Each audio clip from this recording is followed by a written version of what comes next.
Vamos estar orando ao Senhor nosso Deus. Senhor Pai, Senhor Deus e Pai, muito obrigado por esta rica oportunidade, muito obrigado pelo teu cuidado.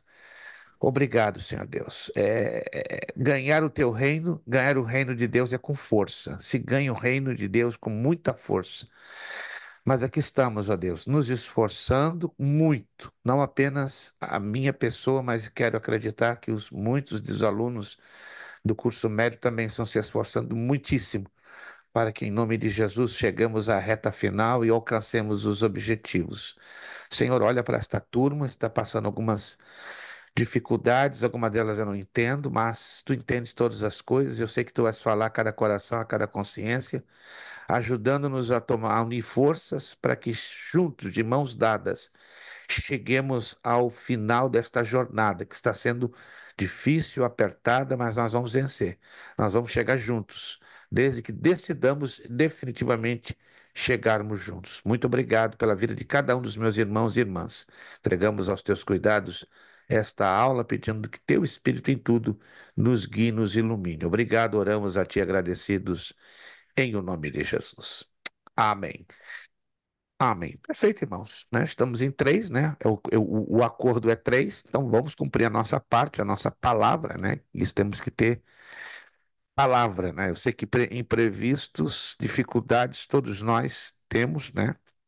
Mas quando há a dificuldade, a satisfação, a comunicação, ela é importante, né? Um dos alunos nos avisou, não vou mencionar nome por ética, avisou que não poderia estar hoje, por A e B razões, isso seria ético, e é necessário, né, como cristãos, exercermos um mínimo de ética cristã e de ética ministerial. Vamos lá, então, a nossa página 34. Continuamos, então, com Cartas Paulinas 1, já estava falando aqui anteriormente, antes do irmão Jonathan chegar. Nós vamos para fazer um equilíbrio de forças, porque é muito conteúdo, mas a gente também não quer nem se estender demasiado e nem cortar, não é, a questão do conteúdo. Mas nós vamos acrescentar uma aulinha a mais, somente uma, para a gente fechar. Então a gente fecha Cartas Paulinas 1 na próxima aula, se Deus quiser. Então vamos fazer 8, né? 8 Cartas Paulinas 1, nos dedicamos a Romanos. E Cartas Paulinas 2, aí, não, aí temos que bater pesado, porque temos as demais 12 outras epístolas paulinas. Boa noite, a paz do Senhor, pastora Senhor, Darlete. meu, Bons meu, ventos tragam a senhora, graças a Deus. Mas vamos meu lá. computador, eu tô no celular, o computador não quer abrir aqui, Às vezes, infelizmente, dá esse probleminha, né? É uma batalha né? tremenda, né? Mas é luta em todos os sentidos, né?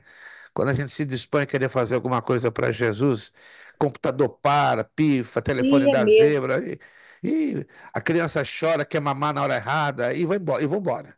é Tudo, verdade. É uma tudo dificuldade, acontece. é uma Tudo dificuldade. acontece, né? O reino de Deus se ganha com força. Meus irmãos, página 34. O viver cristão prático. Estamos falando, né? Já falamos na aula passada do sacrifício vivo, e agora estamos na parte relação consigo mesmo. A avaliação humilde das próprias habilidades, né? Nós aprendemos que Paulo, como um apóstolo de Jesus Cristo, ele reconhecia as suas limitações, né? Hoje, ou algumas às vezes, eu observo líderes querendo dar uma de super crentes, super pastores, super ministros, super homens, e não querem publicamente reconhecerem as suas limitações e debilidades. Alguns dizem, não, é falta de caráter cristão. Como assim, irmãos? Falta de caráter é esconder aquilo que definitivamente nós somos. Somos humanos, somos mortais, somos limitados, somos necessitados, e não podemos passar aquela imagem que somos super obreiros, super pastores, super ministros do evangelho. Muito pelo contrário, temos tantas limitações, fraquezas e debilidades, mas temos que também entender que temos que reconhecer tudo na hora certa e no tempo certo. Não é ficar toda hora falando, meus irmãos, eu estou mal, estou isso. Não, não. O evangelho não é para ficar chorando amarguras de forma constante. Mas há um momento que devemos, por exemplo, me sinto fraco, me sinto com necessidade, careço das vossas orações. Paulo não era diferente. Paulo em nada era diferente, entende? Ele admitia as suas habilidades e as suas limitações, né? Como aqui já falamos. Paulo falou pela graça que lhe havia sido dada, né? E ele se referiu à sua posição apostólica e talvez à sua capacidade para cumprir esta função. Paulo, em momento nenhum, se colocava melhor do que os demais outros. Muito pelo contrário, né? Ele colocava-se como o menor de todos e o mais fraco de todos, né? Aptidões e funções não são coisas que temos conseguido, né? Eu fico bastante preocupado e a gente chega à conclusão, pelo menos eu tenho chegado à conclusão, se eu estou errado, alguém aqui me corrija, que parece que alguns pastores, ministros, líderes perderam a visão bíblica da coisa. Como assim? Você ouve muito de púlpito dizer: eu conquistei isso, eu conquistei aquilo. Alô? Mesmo que você tenha colocado ao suor do seu rosto para conseguir o seu carro, a sua casa, o seu bem material, ninguém conquista nada assim fácil. E muito menos com a força do próprio braço. Não, pastor, eu trabalhei. Mas quem deu vida? Quem deu saúde? Quem deu a porta aberta? Quem deu a condição para você conquistar? Então a gente se esquece que quem conquista de fato não somos nós. É Deus que usa a nossa vida e é Ele que conquista. Por isso me preocupa muito quando alguém dá um testemunho. Eu conquistei isso. Alô, para tudo. Deus usou a nós como instrumentos e Ele conquistou para nós a nossa vitória e a nossa bênção. Alguém está me entendendo isso, irmãos? A gente tem isso já virou uma mania, né? Eu não conquistei coisa nenhuma.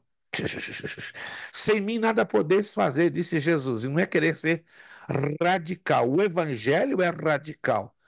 Ou entendemos que é Ele que, através de nós, que conquista ou esquece. Então, nós estamos vivendo um engano, ou estamos ensinando um engano. E eu acredito que ninguém aqui está vivendo um engano ou está ensinando um engano. Quem conquista, bate nessa tecla, é Ele, através de nós. Se o Kleber conquistou uma vitória na vida dele, espiritual, ministerial, materialmente, Kleber vai parar para pensar.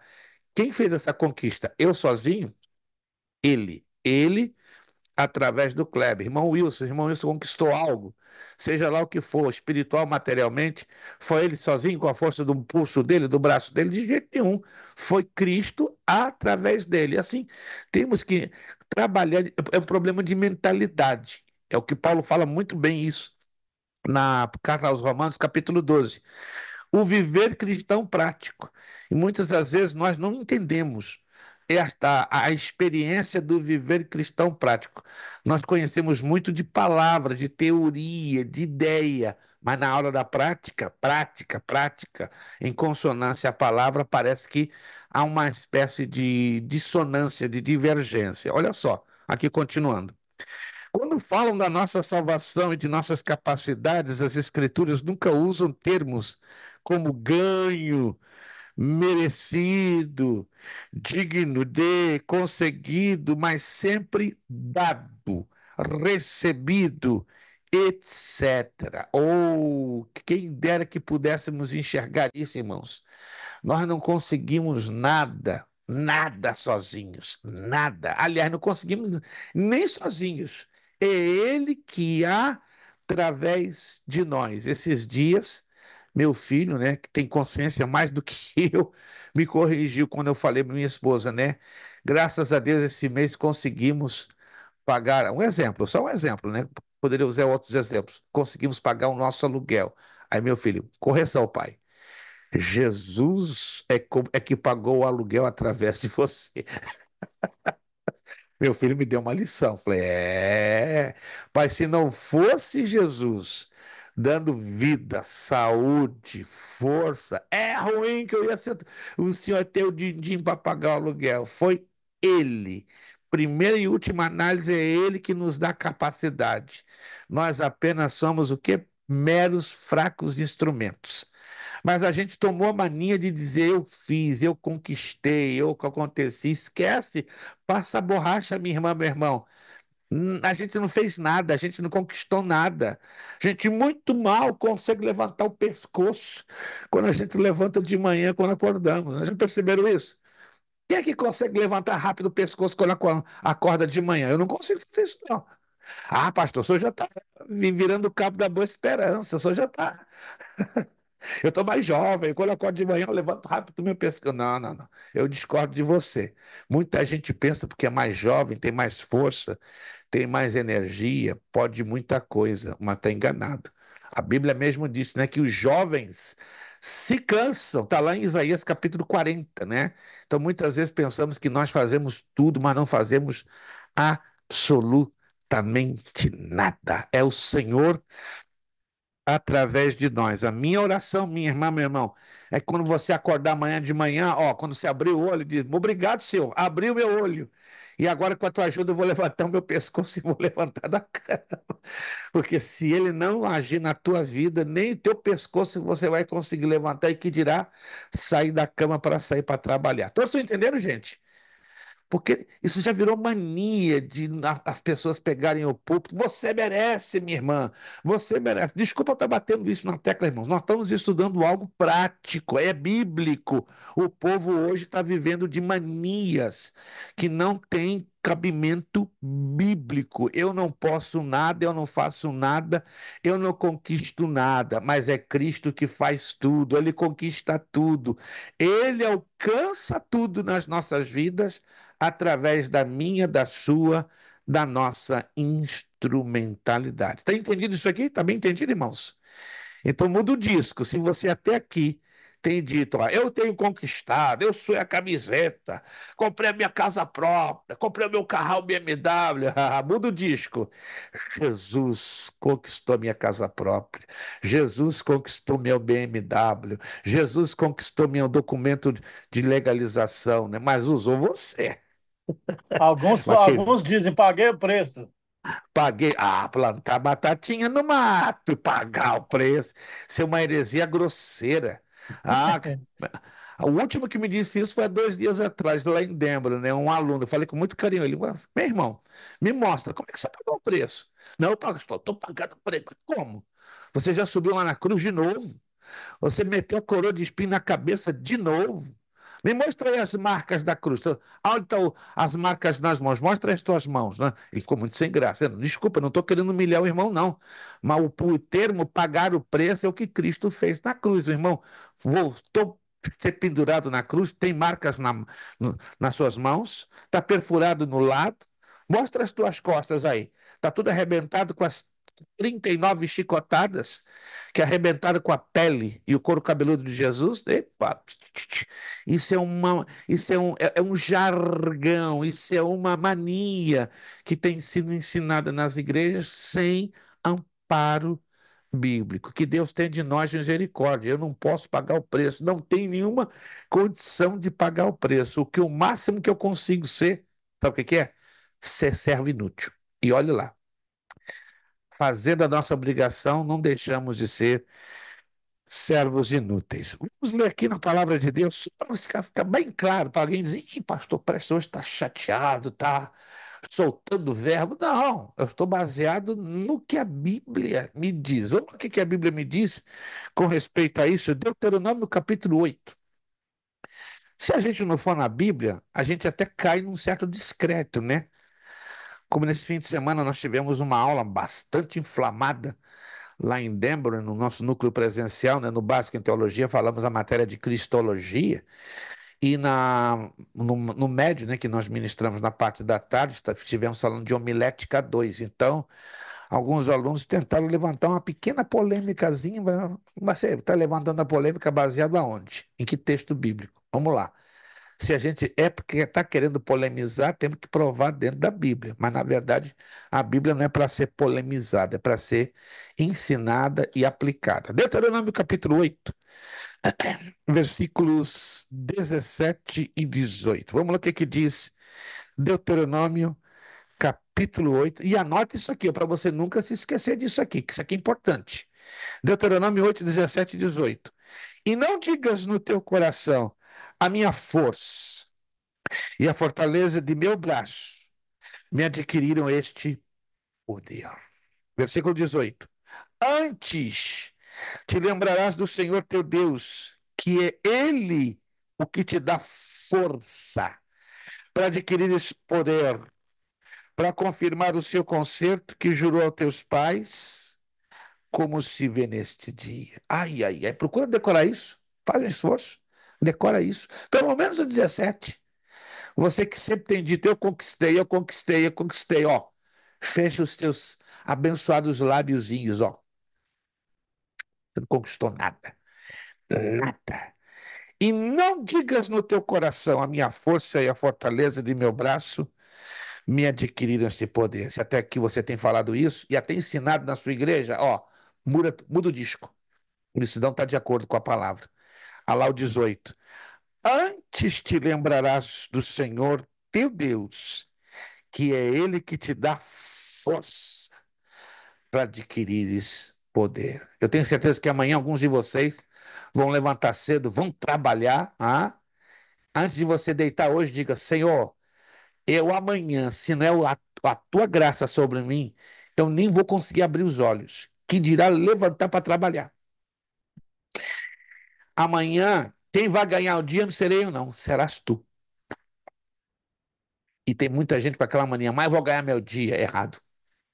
Não temos essa capacidade. É Ele, Ele. Irmãos, o sentido de dependência para com Deus tem que ser completo, tem que ser pleno. E como é difícil, né? Nós aprendemos dependência. Paulo viveu isso, soube o que era dependência. E hoje, será que sabemos o que é viver 100% na dependência de Deus? Não me responda, não. Que aí não quero constranger você. Mas eu já vou dar uma respostazinha bem por alto. A boa maioria dos cristãos não tem a mínima ideia do sentido exato do que é depender 100% de Deus. Primeira carta aos Coríntios, capítulo 4, versículo 7. Vamos lá, o que Paulo diz sobre isso? Oh, Paulo aprendeu a depender muito de Deus. E como? E como? Primeira carta aos Coríntios, capítulo 4, versículo de número 7. O que Paulo fala sobre isso? Primeira carta aos Coríntios, capítulo 4, versículo de número 7.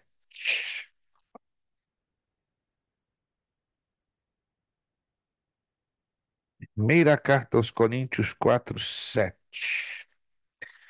Porque quem te diferença e que tu tens que não tenhas recebido?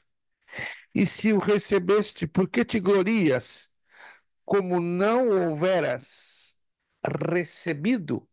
Paulo está ensinando aqui o seguinte, ó. Você é melhor do que eu? Em nada.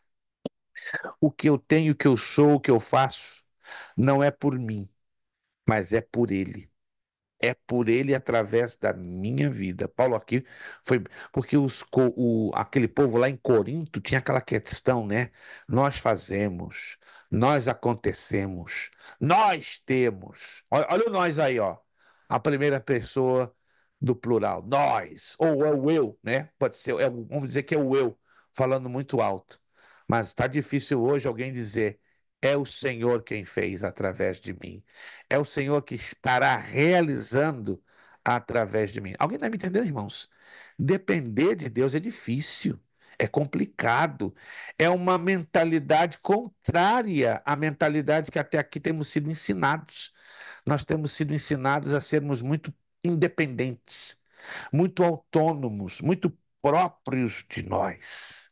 Até o dia que Deus começa a tratar com cada um de nós. E Deus é especialista nisso. E Ele toca exatamente naquilo que menos pensamos. Ele pode tocar no nosso trabalho, pode tocar na nossa saúde, Ele pode tocar naquilo que você está ali agarrado e te fazendo independente de Deus. Pensa nisso. Deus quer nos ensinar dependência para com Ele. Mas se a gente não aprende essa dependência de uma maneira, Vamos aprender de outra. E essa outra maneira, qual é? Ele vai tocar exatamente naquilo que mais amamos, que mais nos leva a estarmos independentes de Deus. Será o meu trabalho, o meu dinheiro?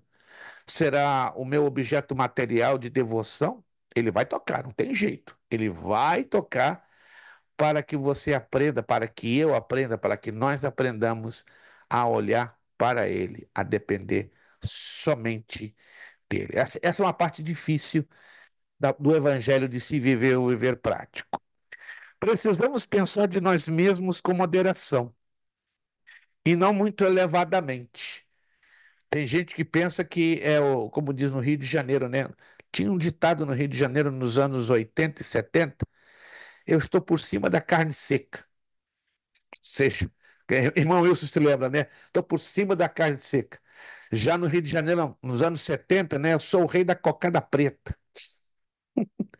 Ou seja, muita gente tem um conceito muito elevado de si. Eu posso, eu sei, eu tenho muita experiência. Irmão, eu particularmente tenho que ser muito doido para dizer que eu tenho muita experiência. Tenho algumazinha, pequenininha, mas dizer que eu tenho muita, eu tenho que ser muito doido, muito louco, muito problemático aqui da cabeça. Alguém me diz, pô, pastor, o senhor tem 54 anos de vida cristã, o senhor é o cara. Quem? Eu, o cara? Tá enganado.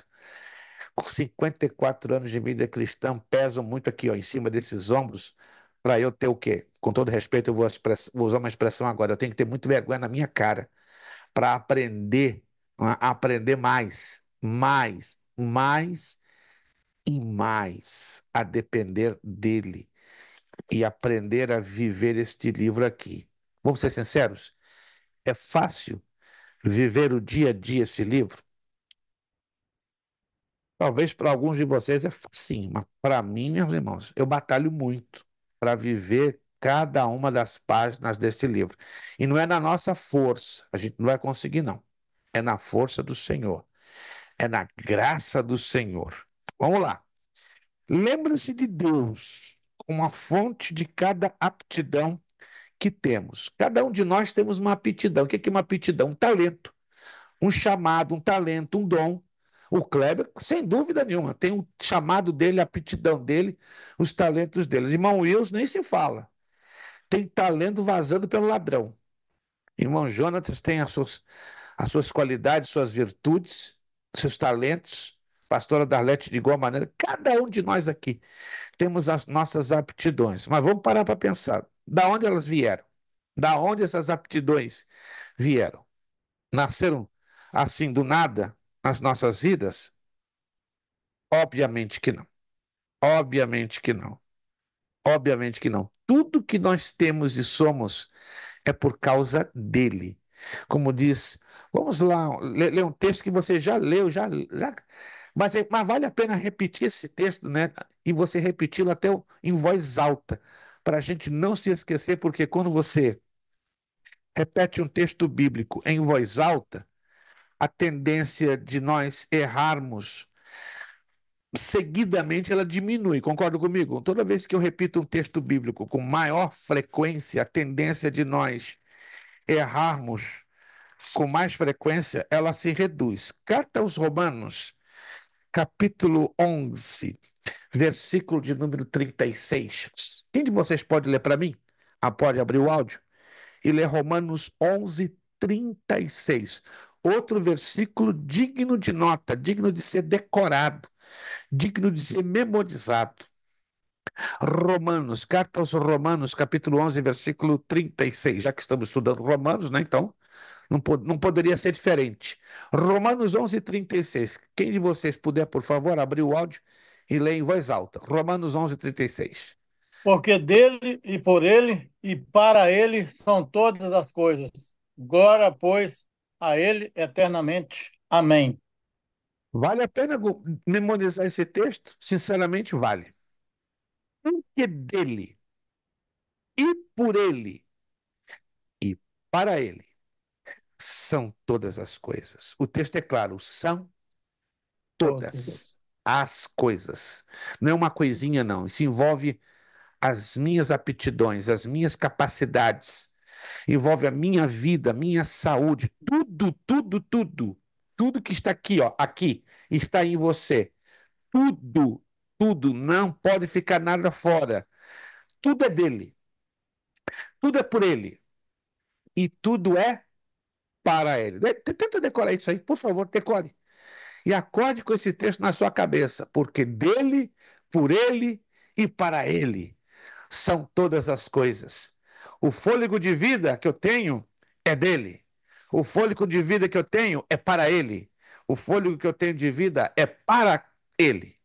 Dele, por ele e para ele. Se a gente repete isso o dia inteiro, 3, 4, 5 vezes por dia, aí é aquela estranha mania de dizer eu conquistei, eu fiz, eu mereci, desaparece. Porque aí a palavra vai tomar parte da sua mente, do seu coração e das suas atitudes da maneira mais natural que você imagina. Amém, meus irmãos? Vamos fazer esse esforço de levar a palavra a entrar dentro de nós. Tem muita gente dizendo, não, eu vou fazer a palavra se adaptar a mim. Não, não, não, não, é o contrário. Nós temos que nos adaptar à palavra. E essa é a parte mais difícil. Adaptarmos-nos à palavra, encaixarmos-nos na mente de Deus. Não é fácil, irmãos. A gente passa anos julgando que aquilo é o correto, mas o correto mesmo é o que a palavra nos dita. E aí dói. Te garanto que dói. Dói muito, dói demais, mas vale a pena por causa dos resultados. A participação no corpo. Paulo aqui nos ensina que importante é para nós entendermos a nossa participação no corpo de Cristo. Tem gente que está na igreja que está mais perdido que cego em tiroteio, não sabe o que está fazendo dentro de uma igreja. E muita gente pensa que servir a Deus, ela precisa de um cargo negativo. Um cargo é apenas a confirmação de um chamado especial que Deus nos tem dado. Não vou entrar agora nesse pormenor, mas vamos em Romanos 12, 4 e 5. Isso vai nos explicar bem. Romanos capítulo 12, versículos 4 e 5. Carta de Paulo aos Romanos, capítulo 12,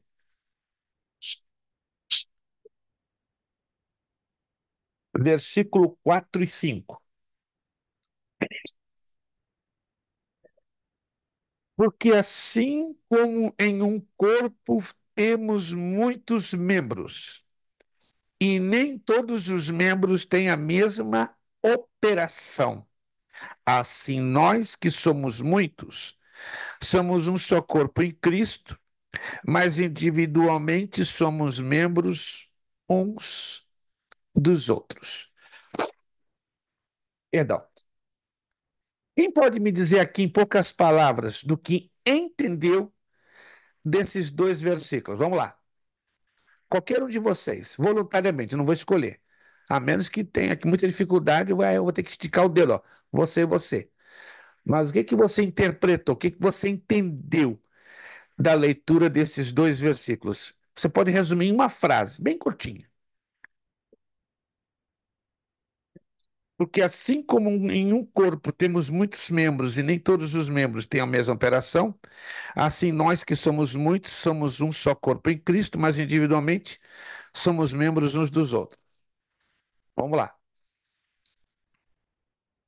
Você entendeu desses dois versículos? Se é que entenderam alguma coisa, eu quero acreditar que sim. Ô, pastor, eu creio que nós, como membros de uma igreja, todos nós somos importantes de igual modo, cada um na sua função. Perfeito. Mas aí tem uma coisa, tem uma coisinha para fechar, falta só uma coisinha. Está corretíssimo, irmão Wilson. Só que ele esqueceu de um detalhezinho que está ligado com o versículo 5. Ele esqueceu desse detalhezinho. Não, ele foi perfeito, falou completo. Só faltou o detalhezinho do versículo 5. Todos nós temos uma função, todos nós temos uma importância no corpo de Cristo, mas aí tem um outro detalhezinho que está dentro lá do versículo 5, que eu não sei se alguém percebeu. É de suma importância, que a maioria não percebe isso. É porque, pastor, pelo que eu vejo aqui, ah, as pessoas usam a expressão às vezes errada, dizendo assim, nós somos o corpo. Na verdade, aqui Paulo, pelo que eu estou vendo aqui, no finalzinho do versículo, ele diz que nós somos membros um dos outros, né? Então, aí que forma que dá ligadura, porque ninguém, por exemplo, ninguém é igreja sozinho. Então, a gente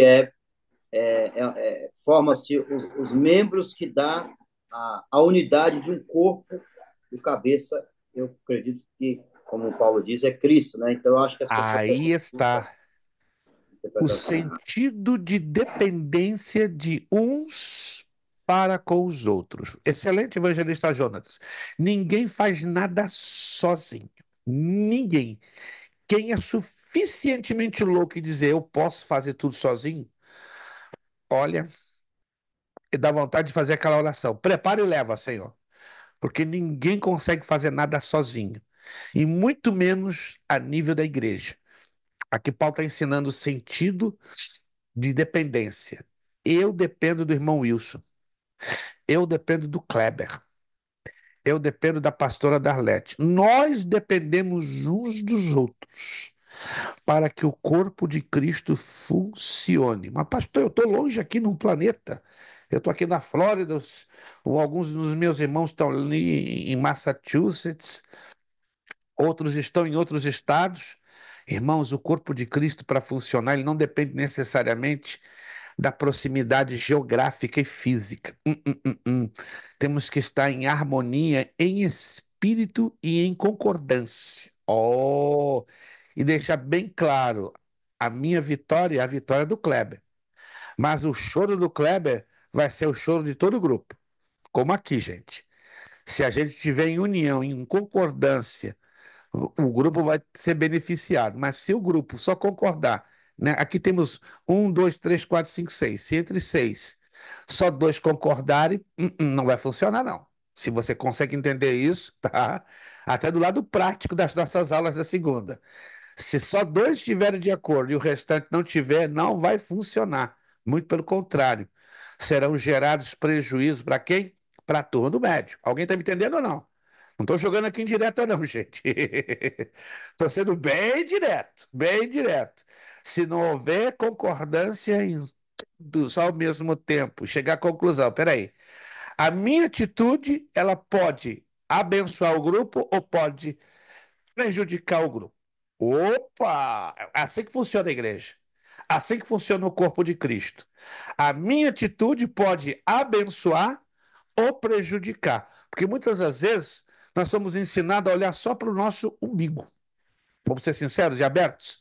Você está olhando só para o seu umbigo, mas não está olhando para o umbigo do outro. Aqui são 6 umbigos, pelo menos. Não tá, 7. Está faltando o irmão Sandro. São 7 umbigos. Imagine se cada um aqui fosse olhar, o Kleber olhar para o umbigo, com todo carinho eu falo isso, e muito respeito. Mano, se o Kleber só ficar olhando para o umbigo dele, irmão, o Will só para o umbigo dele. Irmãos, o corpo não vai funcionar. A turma do médio não vai funcionar. Igualzinho a igreja. E por que tem certas igrejas que não funcionam bem? Porque você vai ver que um bom número, a maioria está olhando só para os seus umbigos, para os seus interesses, e não está olhando para o interesse comum de todo o grupo. Amém, irmãos?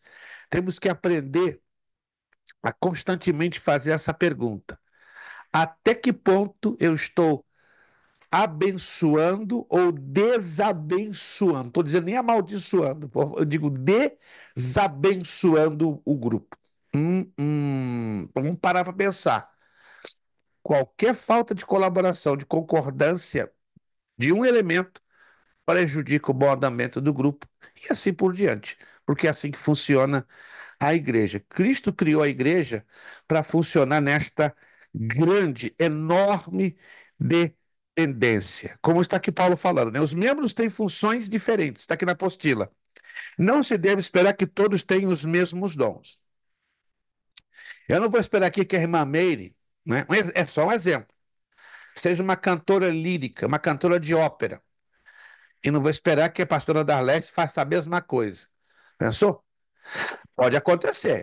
Eu trabalhei numa igreja que tinham duas irmãs totalmente diferentes, de idades diferentes, e tinham o mesmo dom. Cantavam, que é uma coisa para descer o céu na terra, era coisa maravilhosa. Mas todos nós temos dons iguais? Não, temos dons diferentes. Temos aptidões diferentes, temos capacidades diferentes. Pode que eventualmente um ou outro sejam parecidos na maneira de Deus usá-los, mas todos nós temos capacitações diferenciadas, no sentido de que na diversidade, ou seja, nas muitas diferenças, Deus gere a unidade. É uma coisa interessante, né? Nosso Deus é a única pessoa no universo que se aproveita do diferente para fazer a unidade. Ele nunca vai usar figurinha repetida para fazer a unidade. Se o evangelista Jonas é totalmente diferente do Kleber, aí Deus vai usar. Deus vai abençoar. Porque o Kleber tem algo que o Jonatas não tem e vice-versa. Aí Deus vai unir.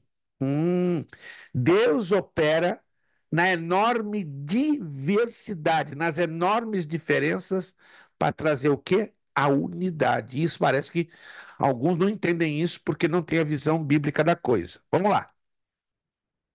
Precisamos de um sentido de interdependência, sendo membros uns dos outros. Vou bater bem forte nessa tecla hoje. Temos que aprender a depender uns dos outros. Eu nunca aprendi isso. Ó, então você está atrasado. Está atrasado. A Bíblia está nos ensinando isso, ó. Ó, ó, ó, ó, ó.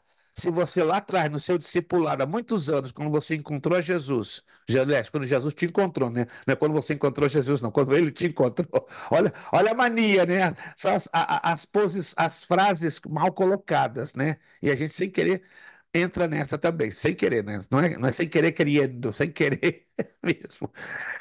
Nós somos ensinados, né, infelizmente, a nunca depender de ninguém, mas nos que tange à igreja, ao corpo de Cristo, temos que aprender a dependermos uns dos outros. O que eu faço de certo aqui, exemplo, e é uma prática, né, vai afetar vocês. E o que eu faço de errado aqui também vai afetar vocês. Não, mas o senhor é o professor. Entendo que aqui entre nós, de maior responsabilidade está comigo. Mas nenhum de vocês estão isentos também de cumprir as suas responsabilidades. Repito, desse grupo aqui, a pessoa que tem maior peso de responsabilidade sou eu. Mas isso não impede que cada um de nós aqui, de forma diferenciada e separada, cumpra as suas responsabilidades. Alguém está me entendendo, gente? Temos que aprender isso de uma vez por todas. Eu não posso cumprir as responsabilidades da irmã Eni. Ela sabe as responsabilidades dela diante de Deus e do reino, e até mesmo diante da turma. Mas eu não posso cumprir as responsabilidades dela. Eu não posso cumprir as responsabilidades de nenhum de vocês. Não posso. O que eu posso fazer é orar, orar, orar, orar, orar, orar e orar, e o Espírito Santo falar a consciência de cada um, para que façamos, cada um de nós, individualmente, cumpramos, né, as nossas responsabilidades e compromissos para a bênção do grupo. Quantos querem o grupo abençoado? Vamos lá. Perguntinha de criança, né? Amém, irmão. Se você levantaram a mão, não levantaram para mim, levantaram para o Pai, para o Filho e para o Espírito Santo. Então vamos batalhar. Não estou dizendo que vocês não estão fazendo isso, mas vamos fazer mais forte ainda. Vamos batalhar mais forte, vamos suar um pouquinho mais, tá? Porque vale a pena quando nós nos esforçamos um pouco mais em prol do reino de Deus. Serviço de acordo com as nossas capacidades dadas por Deus. Romanos 12, 6, 8. Vamos lá que Paulo falou. De modo que tendo diferentes dons, segundo a graça que nos é dada. De modo que tendo diferentes dons, irmão Wilson tem seus dons, o Kleber tem seus dons, irmã Eni tem seus dons, pastora Adalé tem seus dons, evangelista Jonatas tem seus dons, irmã Mary tem seus dons, irmão Zandro, que não está aqui entre nós, tem os seus dons. Todos nós temos os nossos diferentes dons. E eles nos foram dados segundo a graça Aí Paulo abre uma listinha. Se a profecia, seja ela segundo a medida da fé, se é ministério, seja ministrar. Se é ensinar, haja dedicação ao ensino. O que exorta, use esse dom em exortar. O que reparte, faça-o com liberalidade. O que preside, com cuidado. O que exercita misericórdia, com alegria. Então, irmãos, o que Deus deu para você fazer na capacidade que Ele te colocou, ou no dom que Ele te entregou, vamos fazer com força, vamos fazer com dedicação, vamos fazer para o Senhor em primeiro lugar, e abaixo do Senhor vamos fazer pelo benefício do por isso que Paulo aqui está nos ensinando da parte do Espírito Santo. Olha só, os profetas, está aqui na apostila, recebiam a mensagem diretamente de Deus. Serviço humilde tem uma alta posição em Cristo.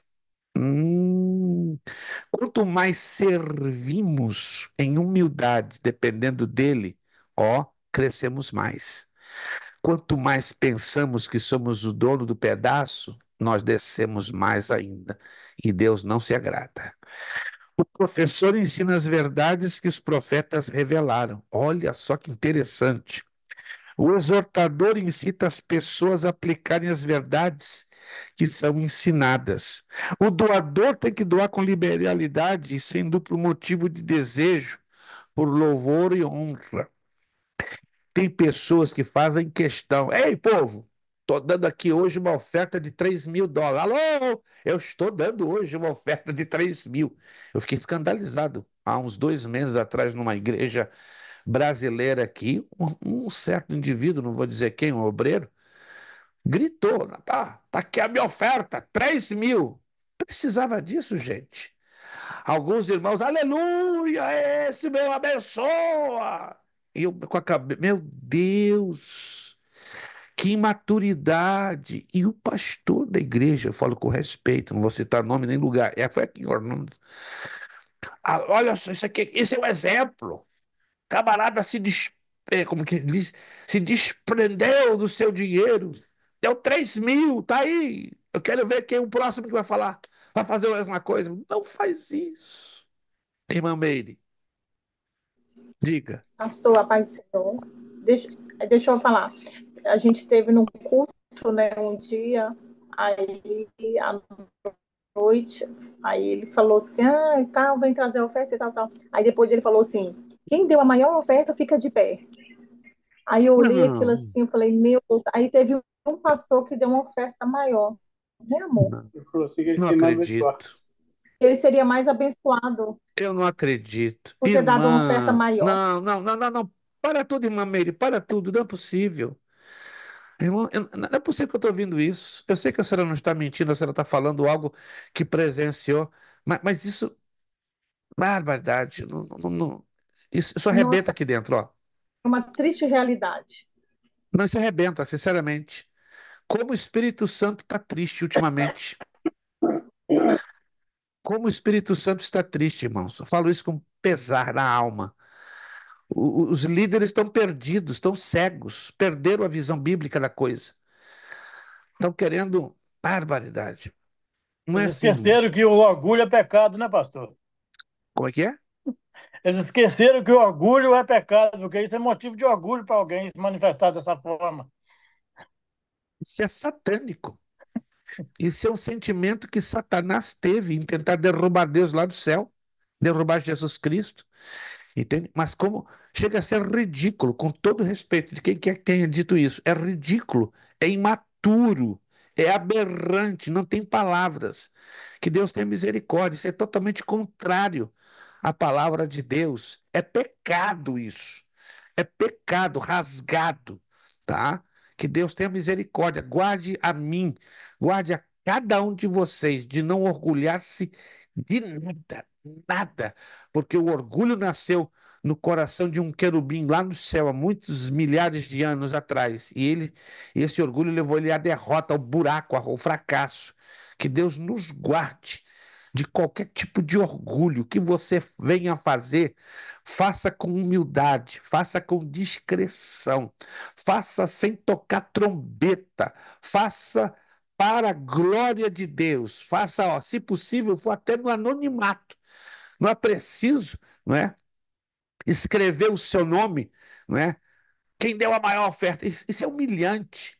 Porque quando um pastor, com todo respeito, diz isso, ele está humilhando, está menosprezando os outros membros da igreja que fizeram isso aqui, ó. Fizeram isso aqui, isso aqui. Isso é desproporcional, isso é acepção de pessoas. É outro pecado, além do orgulho, se comete o pecado da acepção de pessoas. Irmãos, tem misericórdia. Aí você entende porque o Espírito Santo não está realizando milagres, prodígios e maravilhas em algumas igrejas. Hein, pastor, a maior oferta não é o maior valor. Exatamente. A maior oferta não está no maior valor. A maior oferta está no maior desprendimento que está aqui dentro, ó. Aqui dentro. Não aprenderam a Bíblia. Jesus deixou bem claro. Tá vendo aquela mulher ali? Ó, ela colocou a última, o que ela tinha. Lembra do tamanho da moeda que ela colocou? Um quadrante. Ô, Você, pastor, você... Sim, minha irmã. por isso que as pessoas, muitos, mas muitos cristãos que estão dentro da própria igreja prenderam, fecharam o coração para a oferta e para o dízimo. Yep. Por causa desses maus Muitos. exemplos, por causa desses maus testemunhos, por causa Porque dessas aberrações. eles estão enriquecendo os pastores e eles estão entristecendo porque eles não estão vendo a obra do Senhor, o dinheiro das ofertas e o dinheiro dos dízimos sendo usado da forma que deveria ser usado. Eles estão vendo os Yep. pastores se enriquecendo e as pessoas trabalhando como um louco para enriquecer o pastor e a família do pastor. Aí as pessoas estão entristecendo e fechando o coração. Com As pessoas não certeza. querem mais contribuir Não para a querem, obra não de Deus querem. por isso. Porque não se está se vendo para onde está indo as ofertas e os dízimos. Alguém me disse, não, isso é um problema pessoal. Não, peraí. Eu sei que é um problema pessoal, porém, esse problema de natureza pessoal está afetando a igreja, está machucando o corpo de Cristo. Um pastor que tem visão bíblica, desculpe a franqueza, ó, baseado aqui, ó, neste livro, que tem visão bíblica, que administra uma igreja, deveria ter pelo menos um pouquinho de honra e prestar contas de tudo que entrava e saísse. Eu aplaudo igrejas que tem aquele quadro de avisos que o pastor faz questão de dizer: o seu dízimo e a sua oferta está aqui, ó, e foi empregado para isso, para pagar a luz, para pagar o gás, para missão. Eu conheço na América, só hoje na América, de igrejas brasileiras, só 4 que fazem isso com uma pontualidade britânica e fica todo mundo assustado. Como é que é isso? Não, sabe por quê? Porque esse pastor, este líder, quer ver o nome de Cristo ser glorificado. Número um, quer ver as almas serem edificadas e não escandalizadas. Número três, quer ver com que as pessoas possam ofertar e dizimar com prazer, com alegria, com voluntariedade, nada escondido debaixo do pano, tudo às claras, certo? Se o pastor recebe o salário da igreja, diz a Bíblia, diga ao trabalhador do seu salário. Mas esse texto é muito usado fora de contexto, porque se aplica àquele que vive da obra. Vive da... Não é errado um pastor viver da obra. Se ele está ralando, mas ralando mesmo, dando o suor e o sangue, e se a igreja pode dar para ele, glória a Deus, glória a Deus. Agora, se ele tem sua empresa, se ele tem a sua companhia, e eu vou falar aqui, não vou dar nomes aos bois, porque não quero ser falto de ética, e nem essa é a minha intenção. Ainda, além de arrancar a lã das ovelhas, ele tem a sua companhia. Não, peraí, eu ganho 8.000, mas eu quero 3.000 da igreja. Que isso? Que incoerência é essa, meu Deus? Então deixa a sua companhia, joga a sua companhia de lado e vai viver da obra. Mas não vai viver da obra, sabe por quê? Porque vai ganhar pouquinho. Não vai se sujeitar a ganhar o que a igreja está podendo dar para ele. Por isso ele é olho grande. Ele quer, além dos 8.000 que a companhia dá, ele ainda quer roubar mais 3.000. Isso chama-se roubo, como disse a irmã Eni, essa falta de transparência está desanimando a muita gente a ofertar e a dizimar com alegria. A Bíblia diz: Deus se alegra daquele que oferta com alegria. Mas hoje estamos vendo essa alegria em algumas igrejas? Não, infelizmente não. Mamere, rapidinho para a gente dar prosseguimento. Pastor, por isso que hoje nos cultos eles fazem uma pregação para ir até o púlpito para entregar os dízimos e as ofertas. Vai minha hora. Diz meu marido que Não, mas é verdade, é hora. verdade. A maioria das vezes que eu vejo alguém falar sobre o ofertório, gasta de 10 minutos para frente. O momento do ofertório não deveria ultrapassar a 5 minutos, como muito, muito, Meu marido, muito. Eu tenho aprendido a gastar de 3 a 5 minutos, e vou no relógio, de 3 a 5 minutos. Quando eu já estou entrando no quinto minuto, eu já me desespero. Porque, irmãos, não há necessidade de gastar mais de 5 minutos. É uma questão de consciência. O cristão deve nascer com essa, ou pelo mas menos ser ensinado. é como a irmã Eni falou, pastor, quando não tem a transparência para onde o dinheiro vai, quanto que é de Oh, ações, então faz-se uma pregação quase para o dízimo essa e pregação a longa, oferta. sabe, sabe o que se chama isso? Está apelando, está apelando. Isso chama-se apelação. Apelo. Isso não é o apelo, é apelação. Isso é uma agressão à igreja. Esses líderes não estão entendendo, eles estão agredindo a noiva de Cristo. E Deus lá na frente vai pedir contas dele. Pode ter certeza. Você pensa que não? Deus vai lá na frente, ó, Ô, vai pastor, cobrar. me perdoa falar aqui rapidinho, vou falar rápido. Mas a igreja que eu era antes, a minha pastora me colocava para pedir dízimos e oferta, porque ela falava assim que eu tinha uma forma de cativar as Não, pessoas. não, isso é absurdo. Não, Pastor, desculpe. ela falava, Eunice, você tem uma palavra tão boa, vai lá hoje que a igreja está cheia. A forma que você fala cativa as pessoas para trazer o dinheiro. Pastor, por Deus, falava, eu ia para dar a palavra do dízimo, a forma que eu falava, as pessoas vinham e traziam dinheiro. Então, quando a igreja estava cheia, a oportunidade da palavra do dízimo e oferta era minha, porque eu Ó, trazia as me pessoas para permita, irmã dizimar. Eni, me permita. Ó, vocês estão ouvindo aí.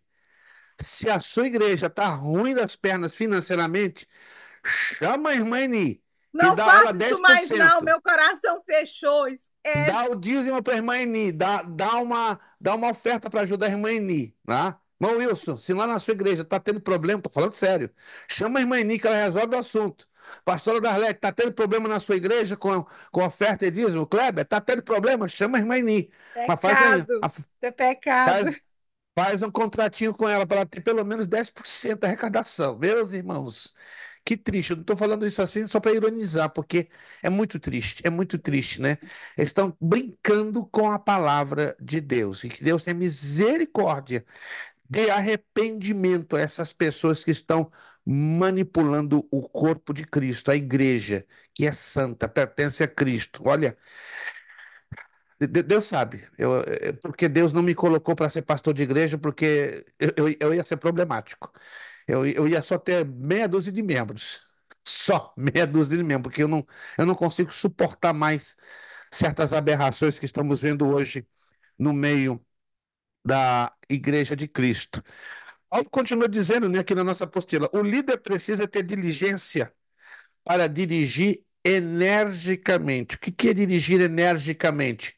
Com energia, com seriedade, com propriedade à obra de Deus. Aqueles que mostram misericórdia precisam fazer isso alegremente, de modo que a sua obra seja útil. Resumindo, ser o mais transparentes possível. Eu sei que é um pouco polêmico dizer isso, mas é a área mais sensível da igreja, é a área do bolso. E se você não tiver muita visão bíblica para trabalhar com este assunto, você vai se tornar uma pessoa ou extremista de um lado ou extremista de outro lado. Repito, e que conclua essa parte para virarmos a página. Não há necessidade de se gastar mais de 5 minutos para falar dízimos e ofertas. E sabe por que se muitos usam sobre isso? Porque eles estão manipulando a mente das pessoas e manipulando os bolsos. Dízimos e ofertas é algo que deveria sempre ser ensinado num culto privado, num culto chamado de doutrina.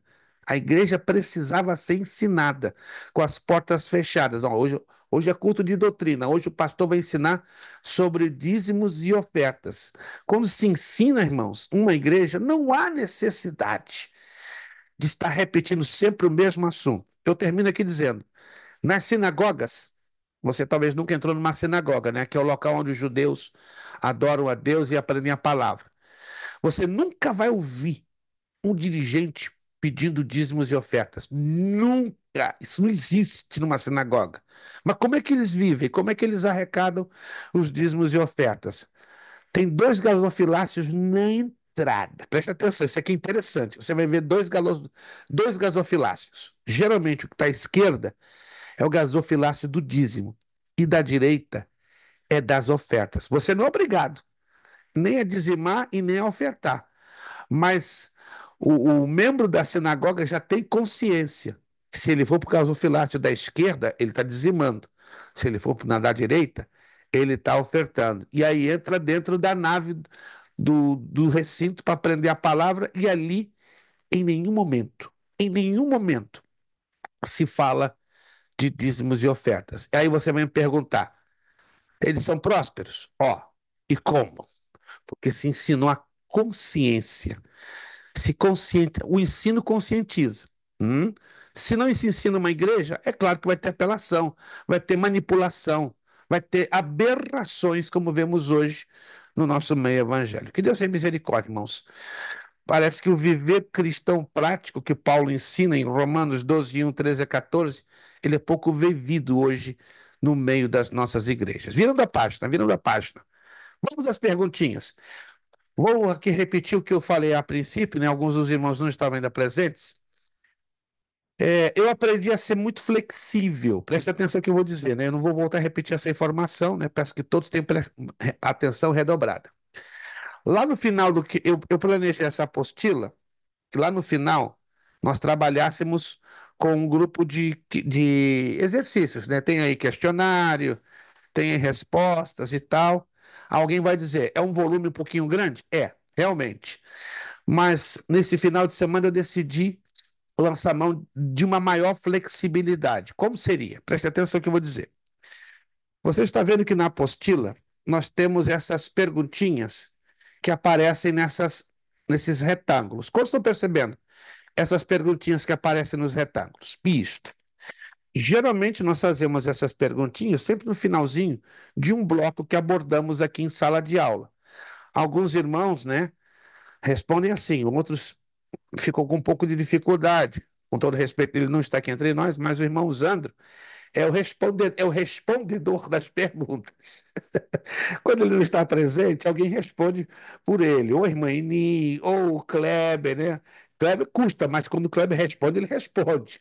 Ou o irmão Jonathan, ou algum outro irmão. Mas parece que o irmão Zandro, que não está aqui hoje, né, por motivos de força maior, ele já avisou, ele já foi eleito pela turma como respondedor das perguntas. Mas vamos deixar o irmão Zandro nesse peso, dessa responsabilidade, que ele até pode ficar um pouco triste. Mas o que eu vou fazer então? Nas próximos dias, não, nas próximas semanas, né, já que teremos Cartas Paulinas 2, eu vou dizer para vocês quais as páginas das perguntinhas nos retângulos vocês vão estudar, porque dali então vamos tirar as questões da prova. Então vocês se esquecem do questionário que está no final da apostila, fiz uma mudança para flexibilizar o máximo, tá? O máximo. Então eu vou selecionar. Não, também não vai ser toda a apostila. Eu vou dizer, vocês vão estudar página tal, página tal, página tal, página tal, né? Um número de páginas relativo a Cartas Paulinas 1 e um número de páginas relativo a Cartas Paulinas 2. Aí vocês vão ter o tempo suficiente para estudar e dali eu vou tirar então as perguntas. Todos entenderam, gente? Então as perguntas do final da apostila esquece. Fica automaticamente cancelado. Vamos trabalhar então com as perguntinhas dos questionários que estão dentro dos retângulos, certo? E também não serão todas elas que vocês terão que estudar. Eu vou delimitar, eu vou colocar um número X de páginas e aí vocês vão trabalhar com aquelas perguntinhas das páginas. Fala comigo, Kleber. O senhor falou que ia dar uma prova com as duas matérias que nós vamos estudar. Só que Isto.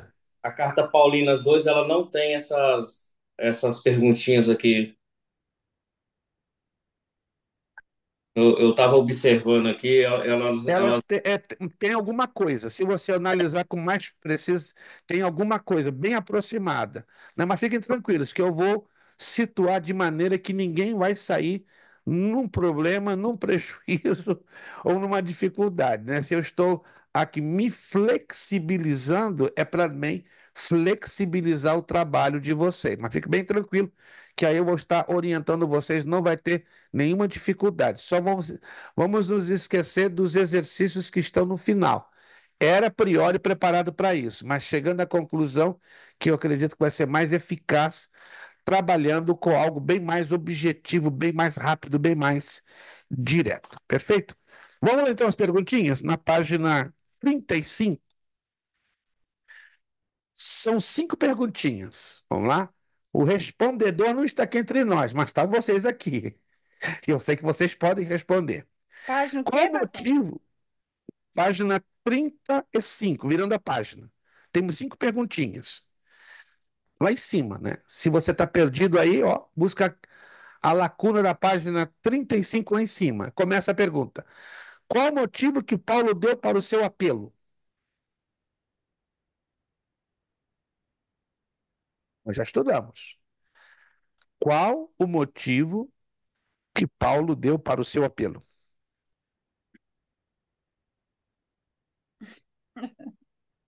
Ai, ai, ai. Quando a irmã Eli dá esse sorriso, é que o negócio está pegando. O negócio está pegando. Ai, ai. Vamos lá, gente. Kleber, irmão Wilson, evangelista Jonatas, socorre o negócio aqui. Fala, pastora Darlete. Deixa Deus usar a senhora. eu coloquei assim, que sejamos sacrifício santo, agradável a Deus. Alguém tem uma resposta diferente? Tem que bater com aquilo que nós já estudamos. Pela graça que lhe havia sido dada. Pela graça que se lhe havia sido dada. Está lá na apostila, gente. A gente lê a apostila e parece que não está conseguindo fazer a conexão. Eu peço que vocês releiam com mais atenção. As perguntas elas são bem objetivas, bem objetivas. Pelos Mas dons para você, recebidos. isto, pelos dons recebidos. Se você não lê com atenção, é complicado para ter a resposta. Vamos lá. Essa é a resposta da primeira pergunta. Qual o motivo que Paulo deu para o seu apelo? Repita, irmão Wilson, por favor. Pela graça que lhe havia sido dada. Pelos dons recebidos. Pela graça que se lhe havia dada, pelos dons que havia recebido. Recebido. Não anotou aí? Se não anotou, revê o vídeo. É o jeito, gente, porque eu estou percebendo que está havendo um pouquinho de lentidão para pegar, e não é complicado isso, é só estar ligado da leitura.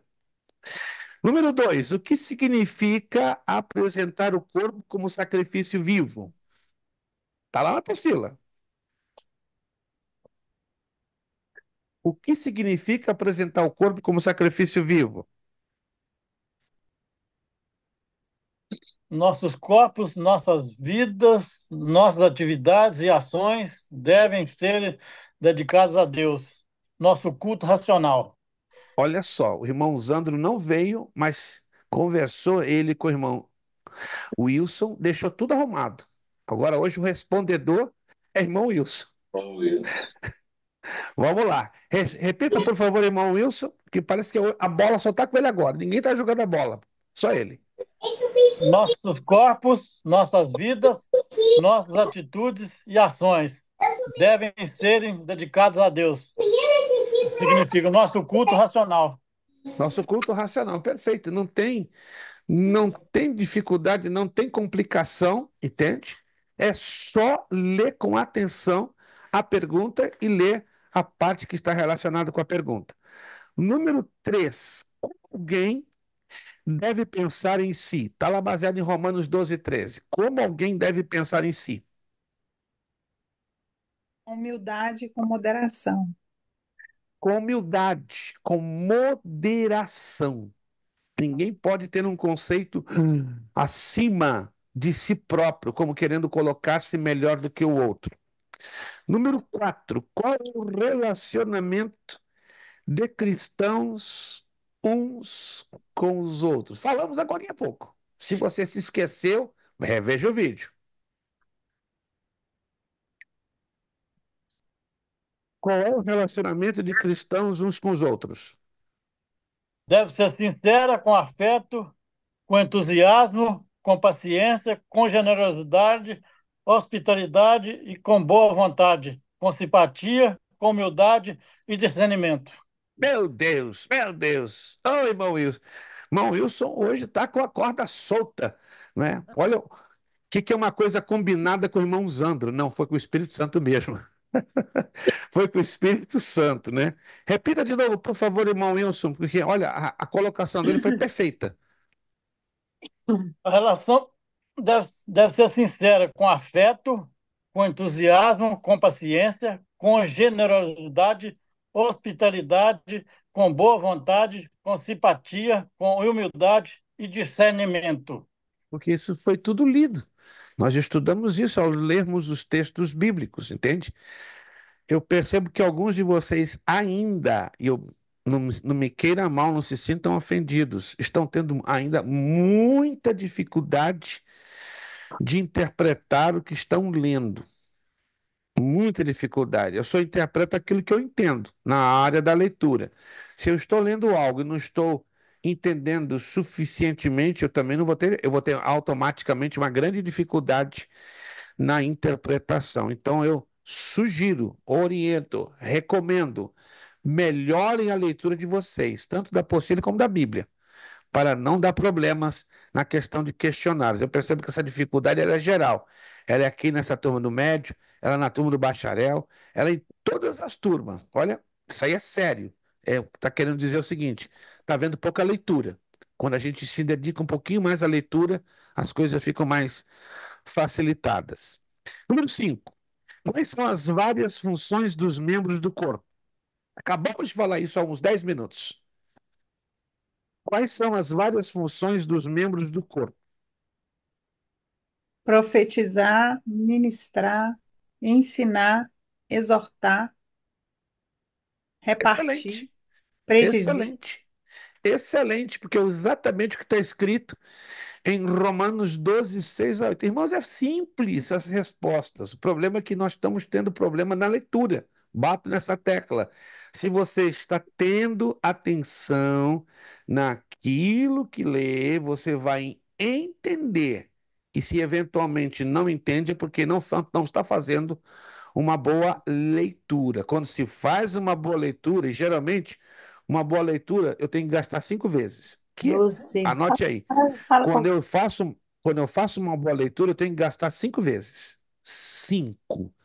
Porque na primeira vez que eu leio, muitas das vezes eu não identifico o que está o texto querendo me dizer. Aí eu vou na segunda leitura. Tá, ainda não encontrei. Vou na terceira. Não encontrei. E aí, entre a quarta e a quinta leitura, eu já começo a enxergar o que está no texto. Aí eu entendo e, consequentemente, eu posso interpretar corretamente. Mas isso vai tomar um pouquinho mais de esforço, um pouquinho mais de tempo. Então, eu estou recomendando, tome um pouquinho mais de tempo para a leitura, um pouquinho mais de tempo para buscar o entendimento e um pouquinho mais de tempo para terem formas de interpretarem corretamente. Perfeito. Vamos então passar agora à outra seção, relação com outros cristãos. Olha que interessante, né? Então, essa parte de Romanos capítulo 12, ela falou, né, do sacrifício vivo. Já falamos sobre a relação consigo mesmo. E agora a relação com outros cristãos. Irmãos, agora essa parte aqui vai ser complicada. Por quê? Porque ela fala daquilo que mais falamos e pouco fazemos, e é o amor cristão. Como que é? Falamos demais, nós somos especialistas de ocupar cultos e mais cultos e mais cultos, falando de amor cristão, mas na hora de praticá-lo, como a Bíblia ensina, ó, Amar o ficamos. próximo como a si mesmo. E é complicado, irmão Wilson. Aí é complicado, irmão Wilson. Na prática, o que isso quer significa? Ama o teu próximo como a ti mesmo. Digamos, tá aí o Kleber. Kleber é meu próximo. Comprei uma BMW, estourando, 2025. Paguei 80 mil cash. Ama o teu próximo como a ti mesmo. Peraí, você está querendo dizer que eu tenho que dar uma para o Kleber também? Ou pelo menos me esforçar. Se eu não tenho ainda, eu tenho que me esforçar. Peraí, Kleber, eu não posso te dar uma BMW 2025, mas eu vou te dar um Land Rover 2010, que está no mesmo, na mesma função e no mesmo valor. Amar o próximo como a ti mesmo é amar, é dar ao nosso próximo algo parecido com o que eu desse para mim mesmo. Aí eu não estou quantificando em dinheiro ou em valores, mas, sobretudo, em apreciação e em estima. Nunca deseje para o outro menos daquilo que você deseja para si. Isso é hipocrisia, da mais rasgada possível. Se você diz, eu te amo, Kleber, seja sincero. Kleber, eu te amo mesmo, porque o que eu quero para ti é o mesmo que eu quero para mim. Ainda que materialmente eu nem tenha para dar, entendem? Nossa. Mas eu estou me esforçando para demonstrar ao irmão Kleber, poderia ser com qualquer um de vocês, a mesma medida de apreço que eu tenho comigo, eu tenho que ter para com os meus irmãos. E essa é uma parte muito difícil. Não venha me dizer que é fácil, mas é difícil demais. Tem que ser mesmo, pelo poder do Espírito Santo agindo nas nossas vidas. Vamos ver o que Paulo fala em Romanos 12, 9 ao 16. Essa parte das cartas de Paulo aos Romanos, ela é uma parte que realmente nos impressiona, que ela exige, ela nos aperta contra a parede para definitivamente mostrarmos se somos cristãos de fato ou não. Porque é muito fácil ser cristão de boca, de palavra. Vamos ver quantos são de atos, de atitudes. Romanos 12, 9 a 16. O amor seja não fingido. Aborrecei o mal e apegai-vos ao bem. Amai-vos cordialmente uns aos outros com amor fraternal, preferindo-vos em honra uns aos outros. Não sejais vagarosos no cuidado, sede fervorosos no espírito, servindo ao Senhor. Alegrai-vos na esperança, sede pacientes na tribulação, perseverai na oração. Comunicai com os santos nas suas necessidades, segui a hospitalidade. Abençoai os que vos perseguem, abençoai e não amaldiçoeis. Alegrai-vos com os que se alegram, chorai com os que choram. Sede unânimes entre vós. Não ambicioneis coisas altas, mas acomodai-vos às humildes. Não sejais sábios em vós mesmos. Alguém me disse em uma outra turma: quem hoje consegue cumprir isso aqui? Quase ninguém. Quase ninguém. Que Deus tenha de nós misericórdia. A igreja de Cristo que vai subir é aquela que está se esforçando cumprir isto aqui. Se esforçando, mas se a gente parar para olhar para a realidade, quase ninguém está conseguindo viver isso aqui. Isso aqui é triste. Vamos lá. Sinceridade, está lá na apostila, Romanos 12, 9. A palavra sinceridade, ela vem de um termo latino, né? Sincera, sincera. Era muito comum, né? Na antiga Roma, ter uma expressão latina, sincera, sem cera, sem aplicação de uma cera, sem aplicação de uma camada que pudesse revelar a verdadeira essência ou a realidade do, da embalagem. O amor não pode ser hipócrita, pretensioso, fingido. Muitos engenhosamente, olha só, falsificam o verniz de amor. É muito fácil você trabalhar com verniz de amor. E tem aqueles hinos, né, que em alguns cultos, eu te amo com o amor do Senhor, será mesmo? Eu fico meio pé atrás, não tenho nada, não tenho traumas, mas eu fico muito preocupado quando alguém canta isso na igreja, porque na prática é outra coisa. Quando tá tudo bem, tá todo mundo exalando amor. Mas quando tá tudo mal, aí que aprendemos a conhecer quem ama. Nós conhecemos os verdadeiros servos de Deus que amam é nas horas das crises, das lutas, das enfermidades, na hora da escassez financeira, na hora das tribulações em família. Aí nós conhecemos quem definitivamente está amando como Cristo ordenou. Agimos do mesmo modo diante de uma pessoa como fazemos pelas costas dela? É a pergunta. É muito complicado isso. Que Deus nos ajude a sermos os mesmos, na frente e nas costas. Discernimento.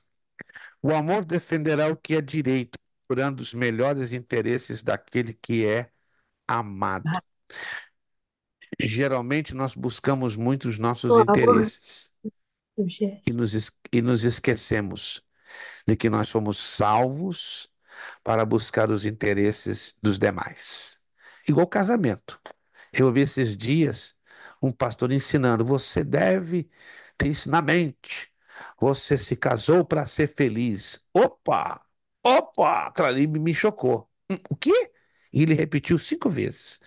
Você deve se casar para te fazer feliz. Me deu uma vontade de dizer para ele, meu irmão, tá errado. A Bíblia não me ensina isso, não. Eu me caso para fazer o outro feliz. É. O outro. 31 anos eu me casei com Maria Luísa Braz Macena com um único objetivo: vou fazer essa mulher feliz. Nem que eu me arrebente, eu vou fazer essa mulher feliz. E graças a Deus que ela tem a mesma visão, graças a Deus. Agora, se você se casou, meu irmão, com todo respeito, minha irmã, para fazer você feliz, eu não sei o que vai acontecer daqui para frente. Mas vai dar um BOzinho, vai dar um probleminha no meio do caminho. E não coloque a culpa no Senhor Jesus, não. Porque a palavra nos ensina direitinho, irmãos. O problema somos nós que queremos adaptar a palavra às nossas necessidades e não nós nos adaptarmos à palavra. A mesma coisa é o amor cristão.